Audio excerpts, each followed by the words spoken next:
भाई कभी सोचा है अगर आप नेपाल आए हो और आकर आपका यहाँ पे एक परमिट करता है जिसको कहते हैं भंसार, अगर वो भंसार ख़त्म हो जाए और आप फिर भी नेपाल में रह जाओ और गाड़ी भी आपकी नेपाल में हो तो क्या होता है? पकड़ते हैं, जेल भेज देते हैं, पेनल्टी लगाते हैं, परेशान करते हैं। क्या होता है नहीं पता ना, मुझे भी नहीं पता, पर कल पता चलेगा। क्यों? क्योंकि आज मेरा परमिट हो गया ख़त्म और मैं अभी भी नेपाल में हूँ।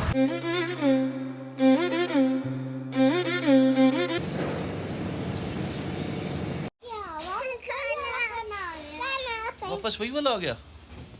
ये कल थोड़ी आया था ये वाला, कल तो सॉसेजेस वगैरह थे। ये तो आया था, ये तो वो है, ये वाला चेंज है। ब्रेड आई थी, यस। पोटैटो भी आया था, यस। क्या खाएगा पहले? वाटरमेलन। और क्या खाएगा? ऑरेंज कहाँ है? अच्छा अच्छा, ये वाला ऑरेंज। ओके। और good morning guys, last day at Nepal. आज हम वापसी की तरफ चलेंगे, दिल्ली की तरफ। आज का स्टे होने वाला है, थोड़ा अलग रूट से जाएंगे।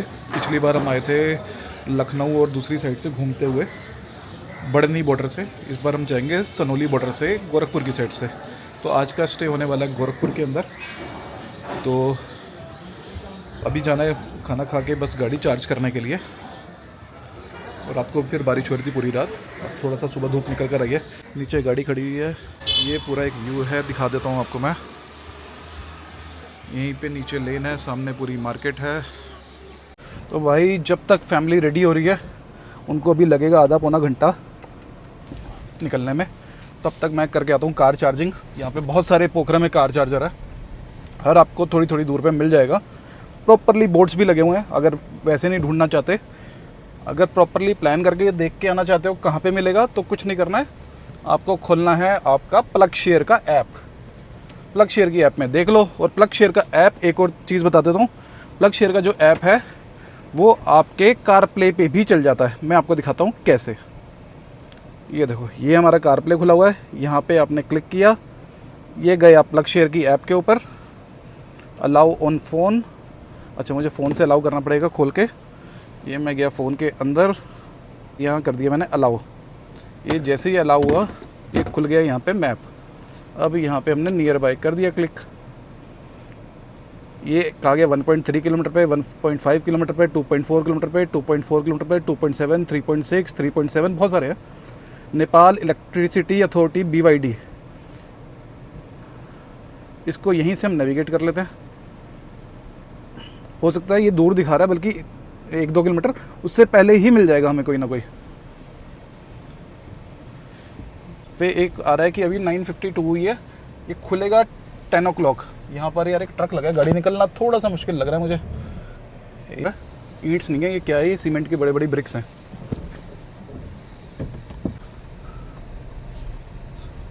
तो आज का जो है थोड़ा लेट निकल रहे हैं, निकलते निकलते यहाँ से 11-12 बज जाएगी। तो रात के लगभग लगा के चलो 9-9:30 बजे तक ही पहुँचेंगे गोरखपुर। कल हेक्टिक होने वाला है। अब मैं ट्राई कर रहा हूँ कल तक मैं दिल्ली पहुँच जाऊँ। दुखी हुआ तो फिर कहीं रास्ते में रुक जाऊँगा बच्चों के साथ, वैसे रुकूंगा नहीं। 99.99% है कि कल की डेट में दिल्ली पहुँच ही जाएंगे, क्योंकि रास्ते में कोई ऐसा टूरिस्ट प्लेस तो है नहीं जहाँ पर आप रुको और जहाँ पहुँच के इतना टाइम हो आपके पास जहाँ विज़िट कर लो। तो कल का प्लान दिल्ली पहुँचने का ही है। ये पूरा यहाँ पे मार्केट है, कपड़े का है, रेस्टोरेंट्स हैं, लीकर शॉप्स हैं, फूड जॉइंट्स हैं, और यहाँ पर कारें बहुत अच्छी हैं यार। आपको मिक्स मिलता है सारा कल्चर ना यहाँ पे। आपको पुरानी कारें भी मिल जाएंगी, जैसे i10, i20 भी दिख रही है, मारुति 800 दिख जाएगी। और वहीं पे ही यहाँ पर आपको जितनी अल्टो होगी ना, उतनी BYD भी दिख जाएगी। BYD एटो 3, सील, डॉल्फिन, एटो 2 जो कि इंडिया में नहीं है, डॉल्फिन भी नहीं है, एटो 2 भी नहीं है। उसमें से एक का रिव्यू मैंने किया था डॉल्फिन का, मैं उसका लिंक ऊपर डाल देता हूँ, आप उस पर जाके क्लिक करो और उसको देख लो वीडियो को, अगर किसी को देखना है तो।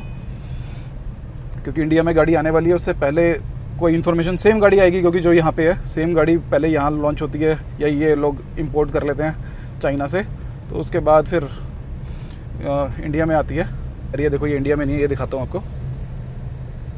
और मोडो, ये सुनने में आया कि GSW इंडिया में जल्दी लॉन्च करने वाला है। बहुत ही मैं कह रहा हूँ, अगर आपने अंदर से गाड़ी देख ली ना, क्योंकि कल मैंने देखी थी, अगर ये आपने अंदर से गाड़ी देख ली, मैं कह रहा हूँ आप सब भूल जाओगे। जोन सी भी गाड़ी आपके दिमाग में है ना, तो ये खा जाएगी गाड़ी अगर ये सही प्राइस रेंज में लॉन्च हुई इंडिया में। ये देखो ये जाता है एयरपोर्ट की तरफ, पोखरा एयरपोर्ट, तो वो बात बीच में रह गई। तो वो यहाँ पर क्या है, यूजली यूपीआई चलता है, यूपीआई चलने में कोई दिक्कत नहीं है। अगर आप पेटीएम से पेमेंट करने की कोशिश करोगे तो वो पहले बोलेगा कि आप इंटरनेशनल एक्टिवेट करना चाहते हो इसको, आप बोलोगे ओके, तो कितने दिन के लिए, 7 दिन, 14 दिन, 1 महीना, तो आपने जैसे 7 दिन क्लिक कर लिया। अब उसके बाद आप यहाँ पे जो भी यूपीआई कोड होगा उसको स्कैन करोगे, पेमेंट आपको भरना है एनपीआर के अंदर, और नीचे आपको दिख रहा होगा कि इंडियन करेंसी में से कितना कटेगा। कन्वर्जन रेट रहता है 1.6, सेम अगर आप जाओगे करेंसी चेंज करें तो वही।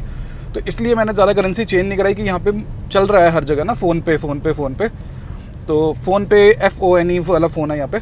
तो अब क्या हुआ, वो लेकर आया स्कैन कोड किसी और चीज़ का। यहाँ पे 2 चलते हैं वैसे, ई सेवा पे बिल्कुल नहीं करना भाई, जो भी सुन रहा है। ई सेवा में क्या है, अगर आप इंडियन नंबर से स्कैन करके पेमेंट करोगे ना, क्योंकि नंबर सिमिलर है, वो 98 से शुरू हो रहे हैं या 94 से शुरू हो रहे हैं, बस कंट्री कोड का ही फ़र्क है। तो वो क्या है, वो पेमेंट चली जाएगी आपके इंडिया के किसी मोबाइल में, फिर यहाँ पे आपका कलेश होगा, जो मेरे साथ हो चुका है। मैं अपने एक्सपीरियंस से आपको बता रहा हूँ। ई सेवा वाले पे नहीं करना है, फ़ोन पे करना है। तो वो जैसे ही क्या नाम है, वो एक और किसी नया लेकर आया कुछ, उसमें तो स्कैन ही नहीं हो रहा, वगैरह कॉपी कोड कुछ ऐसे करके दिखा रहा, तो हुआ ही नहीं। अब मेरे पास करेंसी बिल्कुल ख़त्म, ATM कार्ड मेरा होटल के अंदर, बच्चे मेरे साथ में, खाना मैं खा चुका हूँ, पेमेंट कैसे करूँ। तो मैंने एक दुकान पे रिक्वेस्ट करी कि जो भी चार्जेस काटना भाई काट ले, दूसरी पे करी, एक से तो सामान भी खरीद लिया। लास्ट में जाके थर्ड एक शॉप थी, उसने मेरी बात मान ली भाई, उसको मैंने पेमेंट करी, उसने कुछ एक्स्ट्रा भी नहीं लिया, कुछ भी एक्स्ट्रा चार्ज नहीं किया। मैंने उसको बड़ा रिक्वेस्ट किया कि भाई ले कुछ एक्स्ट्रा चार्ज, उसने कोई एक्स्ट्रा चार्ज नहीं लिया। कहता मैं यूके में रहता हूँ, मेरा यहाँ पे शॉप है, मैं आता जाता रहता हूँ। बड़ा अच्छा बंदा था, ये थी नमस्ते कुछ ऐसा शॉप का नाम था, कपड़े की शॉप थी। तो फिर वहाँ से मैंने कुछ पेमेंट लिया और उसके बाद पेमेंट हुई और उसके बाद जाके फ्री हुआ, नहीं तो कल बर्तन धोने पड़ जाते और यही होना था। यहाँ पर भी सिलेंडर का पंगा है। यहाँ पर भी सिलेंडर की शॉर्टेज है। अच्छा, मैंने इंडिया में है तो है, यहाँ पर भी है क्या? अच्छा, ओके, थैंक यू। पूरी दुनिया में क्लेश मचा हुआ भाई सिलेंडरों का। रास्ते में भी 1-2 गैस एजेंसी आई थी, तो मैंने वहाँ पर भी वीडियो बनाया था। वहाँ पर भी, यहाँ तो फिर 10 लोग खड़े होंगे कम से कम, वहाँ तो 100 बंदा खड़ा था लाइन में। लखनऊ से आगे जाके नेपाल बॉर्डर की तरफ, इंडिया की तरफ में खड़े थे। है फेवा केयर होम। तो जो भाई पहली बार देख रहे हैं, तो मेरा भी कुछ ऐसे ही काम है। मेरा केयर होम नहीं है, पर मेरा होम केयर है। हमारे पास मेडिकल इक्विपमेंट्स होते हैं जिसको हम पेशेंट्स को यूज़ करने के लिए रेंटल पे और सेल करते हैं। कोई पैलेटिव केयर का पेशेंट है, कोई रेस्पिरेटरी केयर का पेशेंट है, कोई एल्डर केयर है, तो इन सबको मशीनें, ऑक्सीजन की, बाईपैप की, हॉस्पिटल बेड्स, ये सब रेंटल पे और सेल पर देते हैं हम लोग। एज वेल एज़ एक डिज़ीज़ होती है स्लीप एपनिया, कोई खरांटे लेता है पेशेंट, तो वो डिज़ीज़ होती है, तो उसके टेस्ट लेवल 2, लेवल 3, ये सारे टेस्ट, बीपी के 24 आवर्स के, एम्बुलेटरी बीपी कहते हैं उसे, ये सारे टेस्ट हम लोग करते हैं। तो आज मुझे बड़े ऐसा अपने जैसा बिज़नेस जो मैं कर रहा हूँ, काफ़ी लोगों को नहीं पता, तो यहाँ पर देखने को मिला। कभी भी किसी भी सिटी में घूमना है ना, उसके इंटीरियर में जाओ। बाहर तो सब अच्छा दिखेगा, इसका इंटीरियर भी बहुत अच्छा दिख रहा है मुझे पोखरा का ना। साफ़ सुथरा रोड है, खुले रोड है, पोल्यूशन है नहीं। यहाँ पर वही 70% के आसपास कारें जो हैं, और यहाँ पिकअप गाड़ियाँ बहुत चलती है। देखो जीप की भी पिकअप है, ये नहीं, ये जीप नहीं है भाई, रिद्दारा करके है कोई गाड़ी, पिकअप ट्रक है। और ये स्कॉर्पियो खड़ी है, स्कॉर्पियो का भी यहाँ पर वो है, पिकअप ट्रक है, बहुत चलता है। और तो मैं वही कह रहा हूँ कि यहाँ पर कारें ऐसी हैं जो कि इंडिया में आई नहीं है। मुझे तो ये देख के बड़ी खुशी होती है। मेरे को कोई शौक़ नहीं है भाई इनके, कोई मतलब मुझे कोई ऐसा शौक़ नहीं है कि मैं वाटरफॉल देखने जाऊँ, ये देखने जाऊँ, वो देखने जाऊँ। वो मैंने सब अच्छे से देखे हुए हैं, एक्सप्लोर किए हुए हैं। मेरे को मज़ा आता है घूमने में कि फूड ट्राई करने को मिलता है अलग अलग स्टेट्स का। हर स्टेट का अपना अलग फूड है, अपना मज़ा है, अलग अलग लोगों से मिलने में मज़ा आता है, इंटीरियर अलग अलग बिल्डिंग्स देखने में मज़ा आता है, अलग अलग कल्चर देखने में मज़ा आता है। तो मैं वो सारी चीज़ें एंजॉय करता हूँ। कि क्या वेदर, उस सामने पहाड़ देखो यार, ये देखो पूरा का पूरा ऊपर जो दिख रहा है ना भाई, पूरा का पूरा बर्फ़ से ढका हुआ, क्या मज़ेदार सीन है। अंदर दिखा रहा है, ये तो बंद है, बात करता हूँ एक बार।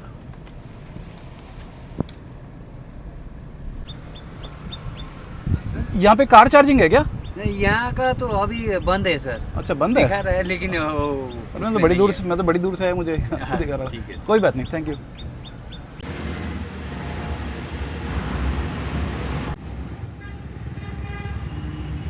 इंडिया में ईवी कार का कल्चर अभी भी इनिशियल स्टेज पे है। हमारे यहाँ जो नई कार सेल्स हो रही है वो अभी तक सिर्फ 7% ही इलेक्ट्रिक कार्स हैं, पैसेंजर कार्स हैं। लेकिन नेपाल के अंदर आज भी जो 70% कार्स न्यू सेल हो रही हैं वो हैं इलेक्ट्रिक कार्स। उनमें से एक गाड़ी हमारे पास आज है, ये है रिदारा RD6, जो कि अभी तक इंडिया में अवेलेबल नहीं है। तो अभी मैं जा रहा हूँ दोबारा होटल की तरफ और ये गाड़ी देखो यार कौन सी थी बताओ कमेंट में। ये जो होटल है इसमें मैं रुका था 2017 में। अब बस वापसी की तैयारी। जूस मैं कौन हूँ? मैं कौन हूँ? ये कौन लाया सारा कुछ खाने के लिए मिमी के लिए? ये कुछ लाल है, पूरा पैकेट लाल है। काफ़ी देर से डाउन हिल चल रहा था तो डिस्टेंस, पहले जब अप हिल था तो डिस्टेंस रेंज में और डिस्टेंस में 25 किलोमीटर से ऊपर बढ़ गया था, इतनी रेंज ड्रॉप हो गई थी। लेकिन जो काफ़ी देर से डाउन हिल चल रहा था उसकी वजह से अब डिस्टेंस घट के दोनों के अंदर से 10 किलोमीटर का रह गया। 238 यहाँ से रह गया गोरखपुर और रेंज दिखा रहा है 228 की।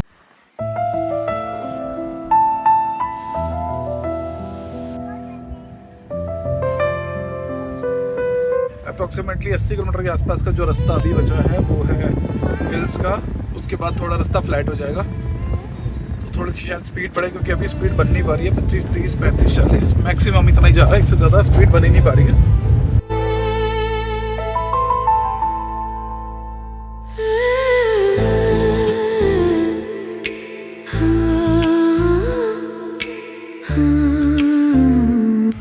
तो आते हुए मैंने इस टनल के बारे में बोला था कि इसको कोई चाइनीज़ कंपनी बना रही है, तो काफ़ी लोगों के कुछ कमेंट नेगेटिव आए थे कि चाइनीज़ कंपनी नहीं बना रही और कुछ आप लोग फेक बोल रहे हो या फेक ऐसा कुछ आए थे 1-2 कमेंट।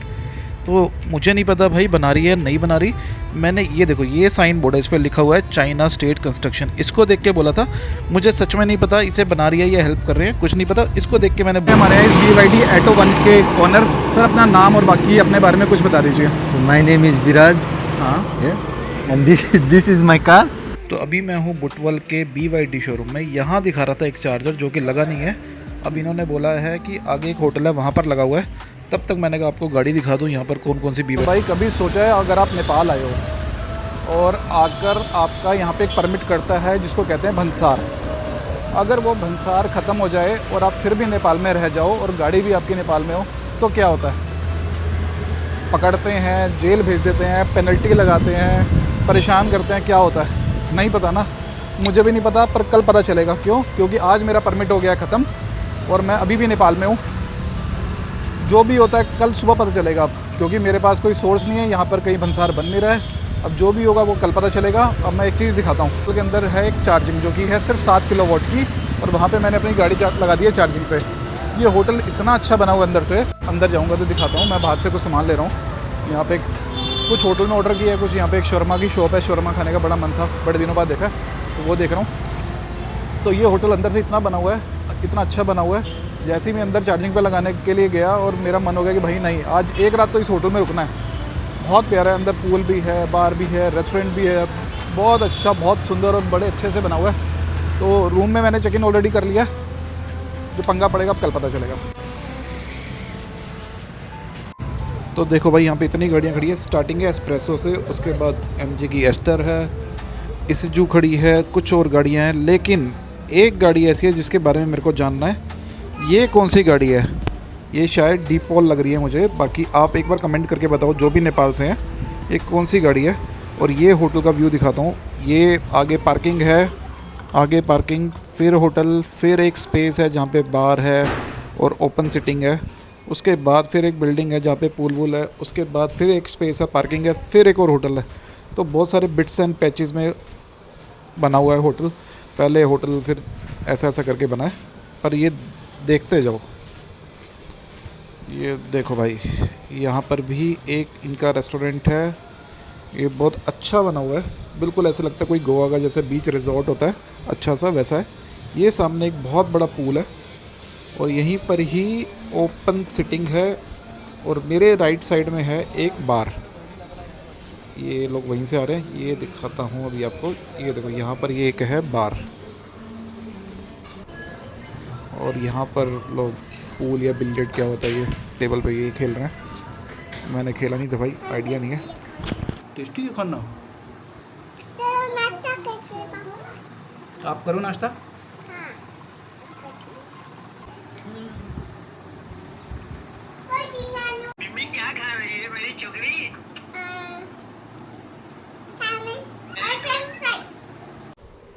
तो भाई आगे हो रही है चेकिंग। ये देखो ये पुलिस वाले हैं और ये सबको गाड़ी रोक रहे हैं। अब क्या होगा।